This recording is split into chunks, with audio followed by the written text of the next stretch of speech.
President. Many of your colleagues, Democrats on the Hill, are watching tonight as they assess what they want to say about your candidacy. I'm wondering how you're thinking of this right now. It seems like your answer is clear, but they're watching how things go tonight, tomorrow in Michigan, next week in Texas and Nevada.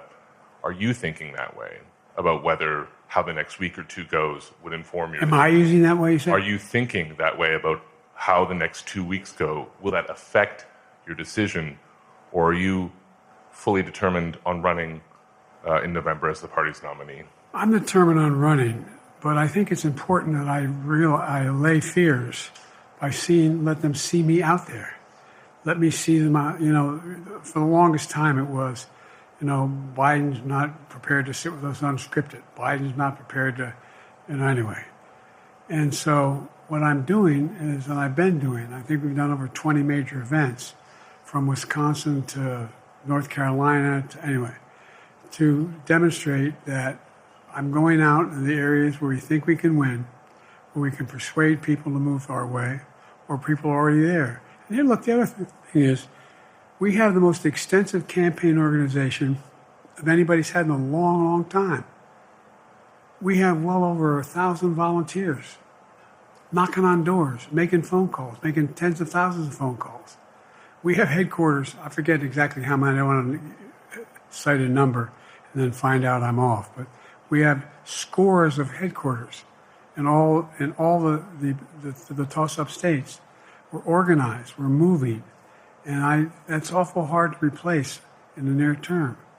And here's the other thing. I was in the Senate a long time. Very proud of what I've done in the Senate. I was chairman of the Foreign Relations Committee for a long time, and I was chairman or ranking member and chairman of the Judiciary Committee. I'm going to be going down to the Johnson Library.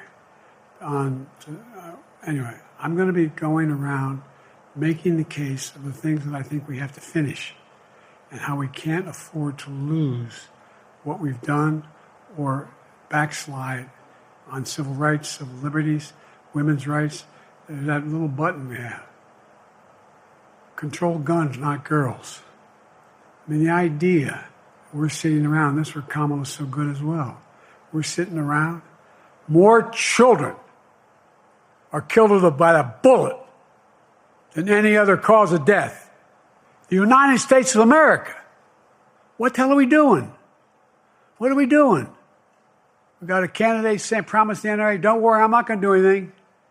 I'm not going to do anything. You got a Supreme Court that is what you might call the most conservative court in American history. This is ridiculous. There's so much we can do still. And I'm determined to get it done. It's about freedom. And by the way, I'll end this, I'm not going to do that. Haley has to come up too. But I remember I made a speech on democracy in Philadelphia at Independence Hall. And I'm not being critical, just observing. The bulk of the press said, what the hell is he talking about that for? Democracy. You did. Democracy is not an issue. Democracy is not an issue. Except the polling data showed 60% of the people knew I was right, thought I was right. I'm not asking you a question. You don't have to answer, obviously. But do you think our democracy is under siege based on this court? Do you think democracy is under siege based on Project 2025? Do you think he means what he says when he says he's going to do away with the civil service, eliminate the Department of Education, make sure, we've never been here before. And that's the other reason why you say, hand off to another generation. I've got to finish this job. I've got to finish this job because there's so much at stake.